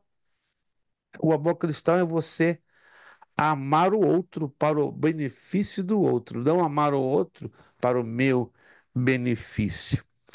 O amor não é simples indulgência e tolerância, como Provérbios 13, 24. Não, eu vou amar o irmão Wilson porque eu tenho que aguentar ele, eu tenho que tolerar ele. Eu vou amar o irmão Wilson porque eu quero ver Cristo na vida dele, eu quero ver Cristo crescer na vida dele, eu quero ver Cristo ser exaltado na vida dele, por isso que eu vou amá-lo. Eu quero valorizá-lo pelo que ele é, não pelo que ele possa me oferecer. E hoje em dia, vamos ser sinceros, as pessoas estão amando as outras por conveniência própria. Não, é um exemplo. Vou amar o irmão Jonatas. Porque ele é dirigente lá de uma bonita congregação lá em Framer. Esse homem tem uma influência. Esse homem é grande. Eita, vou me aproximar dele porque eu vou tirar proveito dele, porque eu vou amar ele. Mas infelizmente hoje a grande maioria tem essa visão. Se aproxima de você para tirar proveito. Ama você por conveniência, para sacar, para arrebatar algo de você e não ao contrário, dar algo para você. Aprendamos, irmãos, a amar as pessoas no sentido de querer dar algo para elas e não arrancar delas. Hoje está muito comum, né? As pessoas se aproximarem de nós para arrancar algo de nós e não nós darmos em troca algo para elas. Eu tenho absoluta certeza. Cada um de Aproxima nós de temos nós algo. pelo. Sim, Sorry, pastor. Aproxima de nós muitos pelo interesse que a gente pode fazer por eles, né?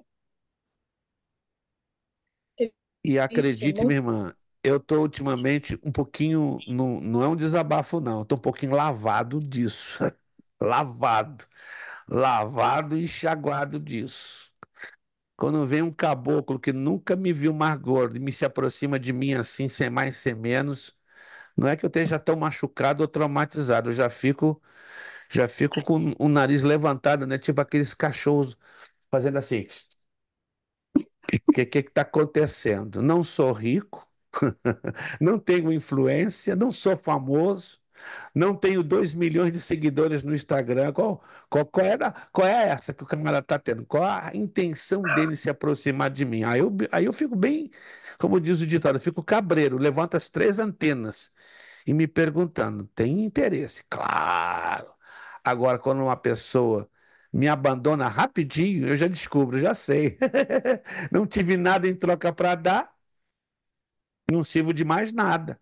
O camarada se aproximou, chegou à conclusão: pô, pastor Prestes não é ninguém, é um João ninguém, é um pobrezinho da vida. Ih, não tem onde cair morto, não é importante, não tem influência. Quer saber de uma coisa? Tchau. E assim é na nossa vida cristã.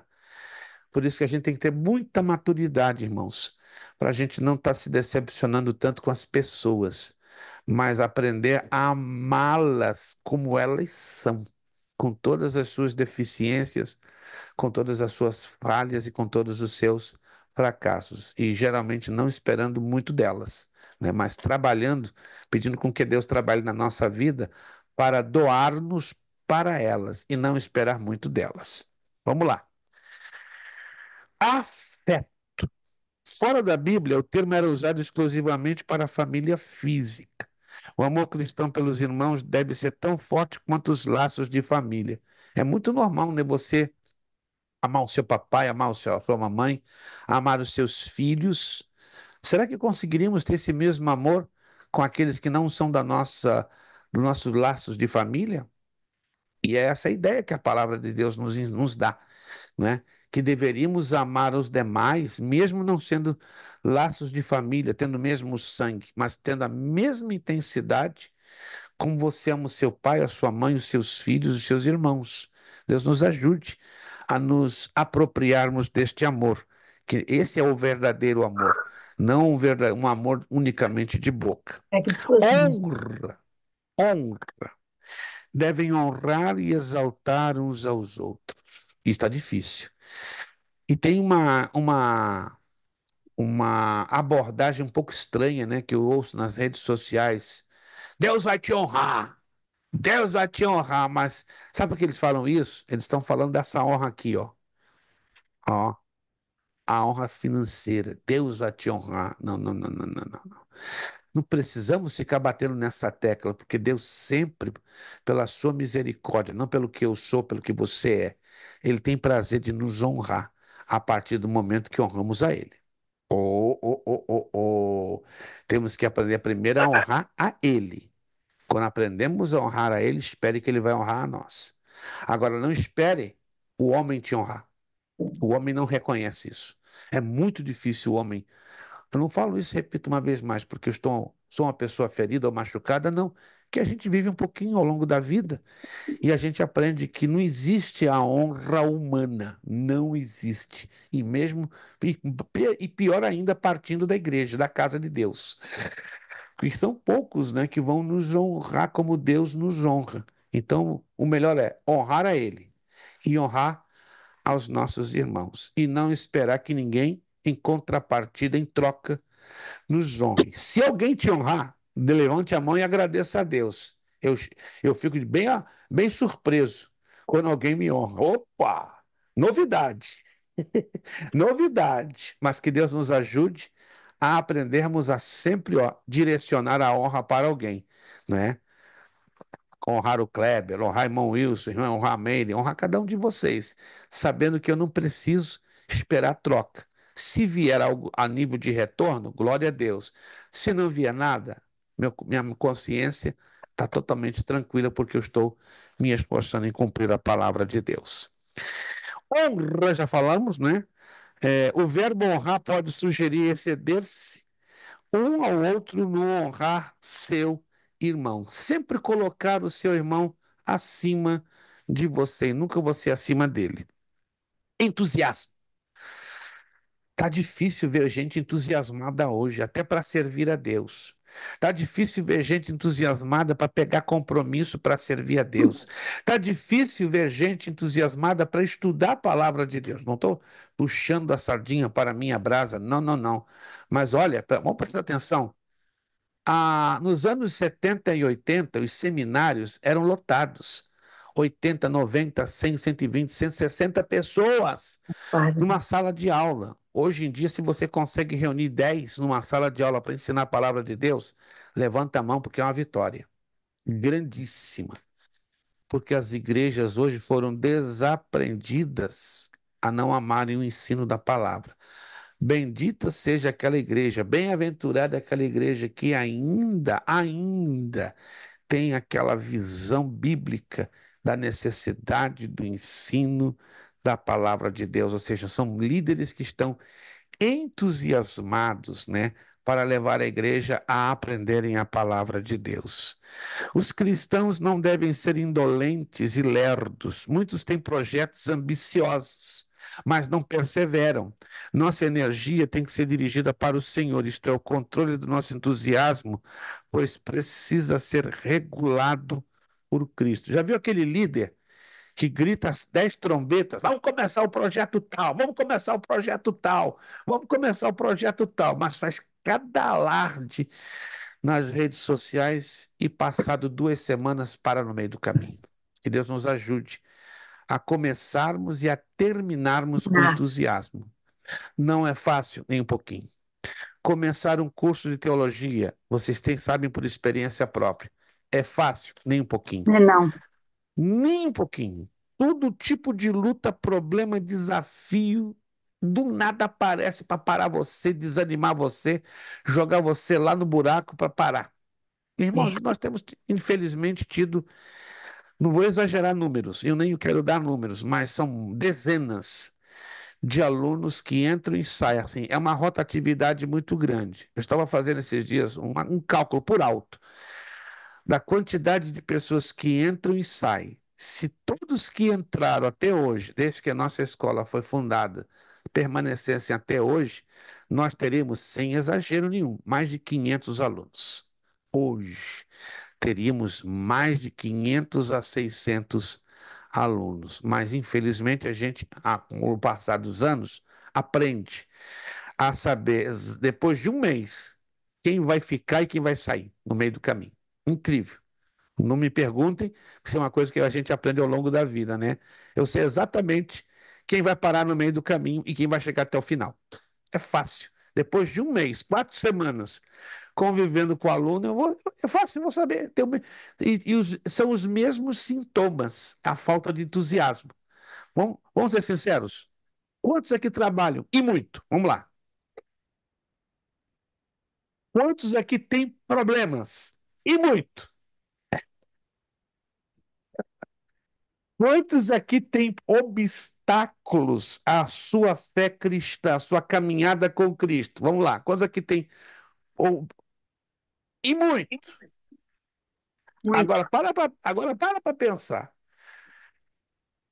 Esses problemas que você tem tido, esses obstáculos, têm parado você a trabalhar materialmente, caso você esteja trabalhando materialmente? Eu te garanto que não. Porque se você deixar com que esses problemas mordam o teu bolso, vai morder a tua prioridade da casa, tua casa cai. Tá entendendo onde eu quero chegar? E se tratando disso aqui, ó, porque morde o nosso orçamento, morde o nosso bolso, a gente faz as tripas coração para não perder. E por que não fazer o mesmo com respeito à obra de Deus?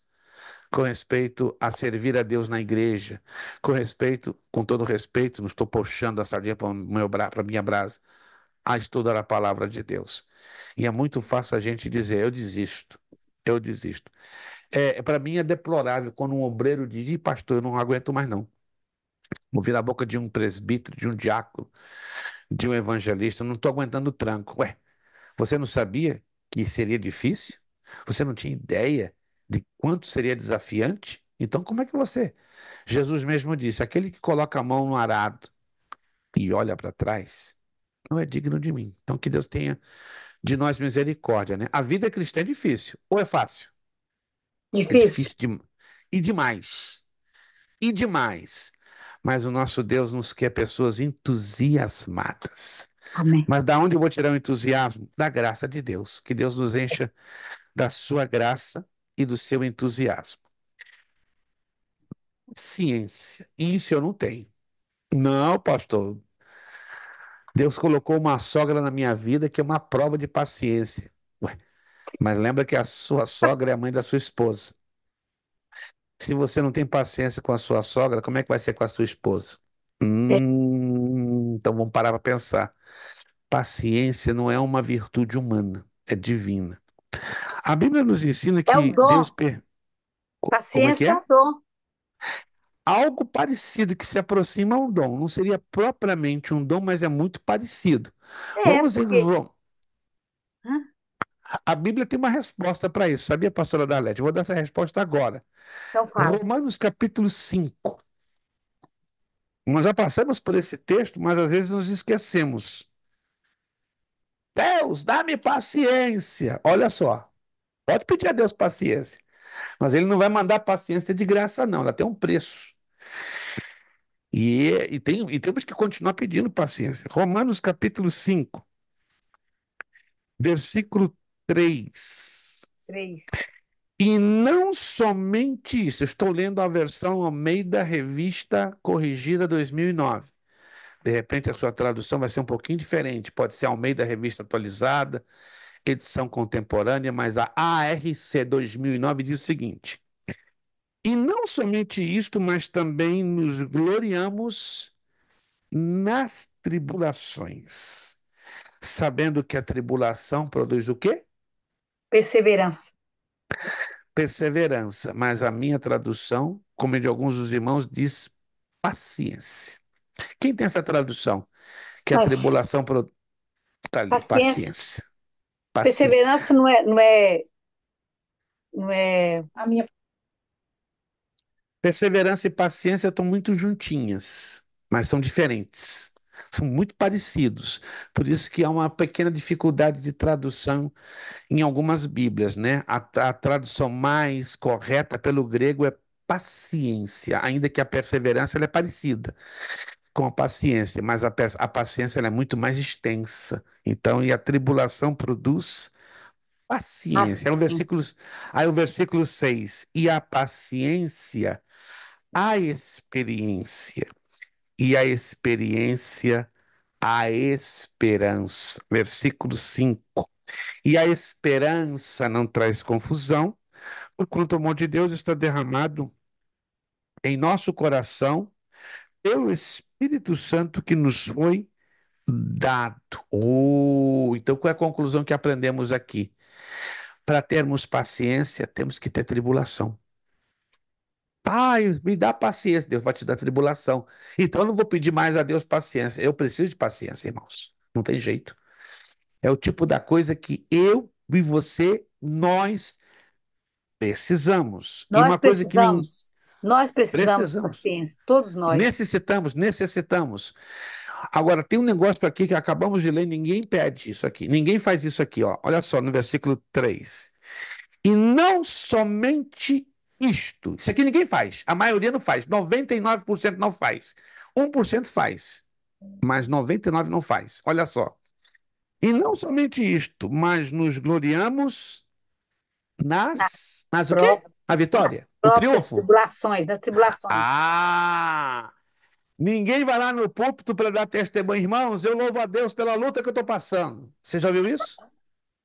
Ninguém faz isso. É 1% dos cristãos. Eu nunca vi num culto de agradecimento alguém agradecer a Deus pela luta. Eu estou aqui para dar um testemunho de agradecimento pela luta. Minha esposa e meu filho estão enfermos há 10 dias, estão internados, estão mal. Mas eu louvo a Deus por esta grande luta que eu estou passando. Amém, igreja? A igreja fica quietinha, ninguém diz nada. Agora, Paulo aqui nos motiva E não somente isto, mas nos Gloriamos. gloriamos nas tribulações. Ninguém se gloria em tribulação, irmãos. E A todo mundo está nossa chorando. natureza, a nossa natureza humana, ela é ruim mesmo, mesmo sendo nós crentes. Que Deus nos ajude, irmãos, a entender isso aqui. No momento que eu começar a agradecer a Deus pela minha luta, pela minha tribulação, aí você vai ver a graça de Deus fluindo na nossa vida. E a gente vai aprender o que é dependência de Deus. Aí você vai aprender o que é viver a experiência, a paciência. Deus nos ajude. Isso aqui não se consegue do dia para a noite, não. Que Deus nos dê a graça necessária para nos gloriarmos nas nossas lutas, nas nossas tribulações, porque essas lutas, essas tribulações vão gerar em nós o quê? Paciência. E essa paciência vai nos gerar o quê? Experiência. E essa Experiência. experiência, esperança. É. Não pare de pedir a Deus paciência, porque Ele vai continuar te mandando tribulação para te ensinar a mim e a você a agradecer a Ele pelas nossas tribulações. 3 minutinhos mais e nós vamos terminar. Mais 3 minutinhos. Deus quer que continuemos nos tempos difíceis. Continuar nos tempos fáceis é fácil. O negócio é continuar nos tempos difíceis. O verdadeiro crente, ele se revela na tribulação e nunca Tribulação. na bonança.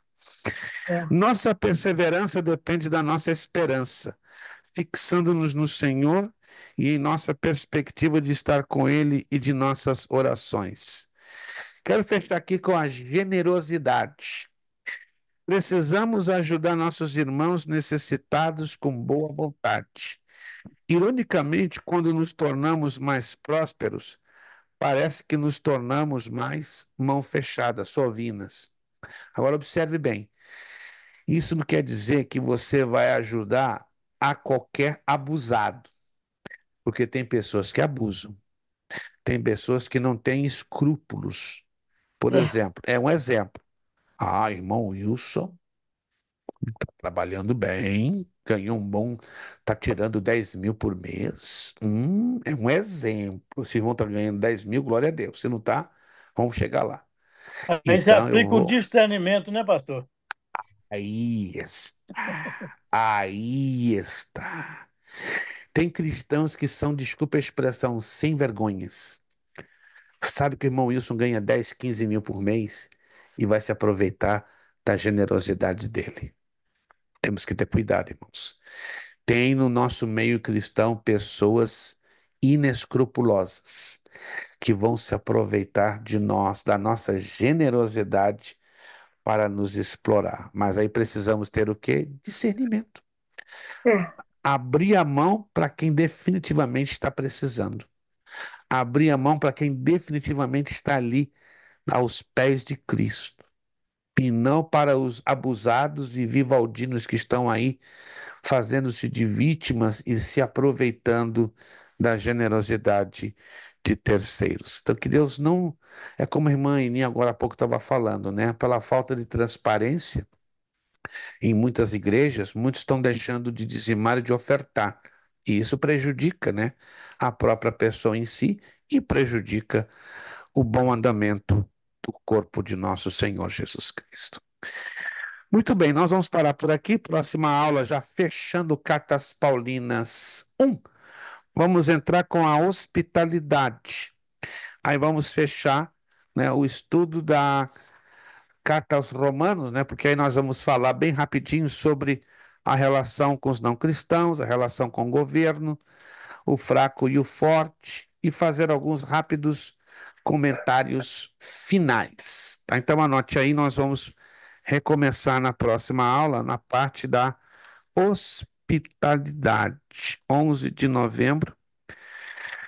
Próxima aula, orem por mim, por favor, né? Orem por nós. Estaremos, se Deus quiser, em viagem de novo, né? Não creio que não sei se eu cheguei aqui a falar com os irmãos, né? Deus está nos abrindo não uma porta, um portão. Eu quero dar esse testemunho para vocês me ajudarem em oração. Deus está nos abrindo um portão na cidade de São Francisco, lá do outro lado do país, na Califórnia. E, se Deus quiser, já estamos hoje fui informado, já temos 22 candidatos alunos para abrirmos lá um núcleo presencial uma vez por mês, mas a tendência é crescer mais.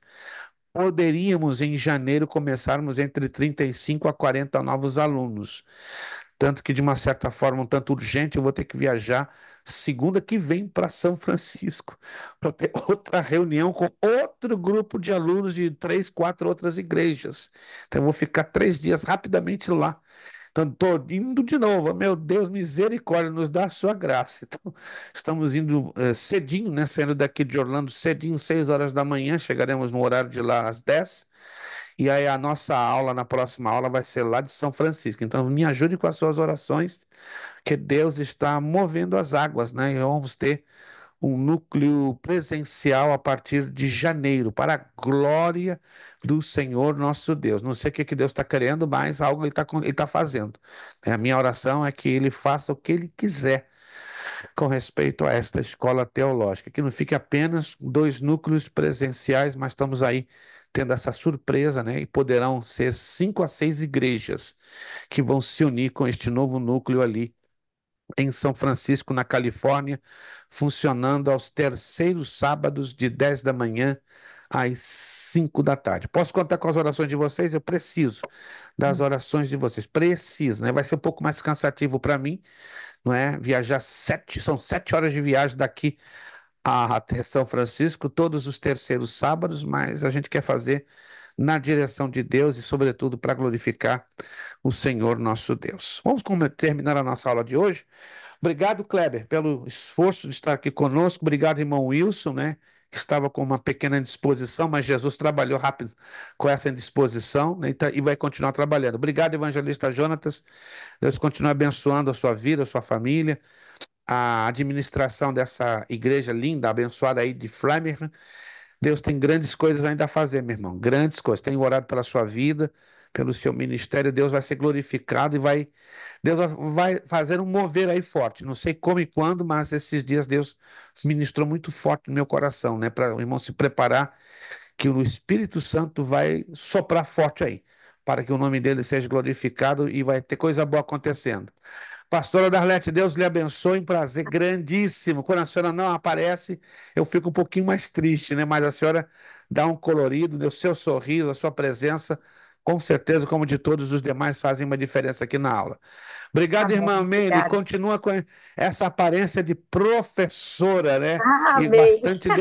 E bastante dedicada, né, às coisas do Senhor. E obrigado, irmã Eni. Irmã Eni teve que, claro, atender ali as coisas da casa dela. Ela tem o seu filhinho, sua família. Mas obrigado, irmã Eni, pelo esforço que a senhora teve hoje em estar conosco, né? Não pôde estar, irmão Zandro, já tinha me avisado, e esperamos em Deus que na próxima aula ele possa estar conosco. Eu quero terminar esta aula de hoje, não apenas agradecendo a vocês, mas orando, fazendo uma oração aqui um pouco especial. Por quê? Lembre-se que amanhã é uma data histórica para os Estados Unidos da América.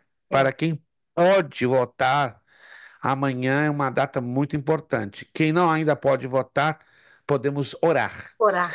Irmão, temos que orar muito, porque É, de amanhã em diante não sabemos exatamente o que espera para a nação amém. americana, né? Estamos numa grande incerteza.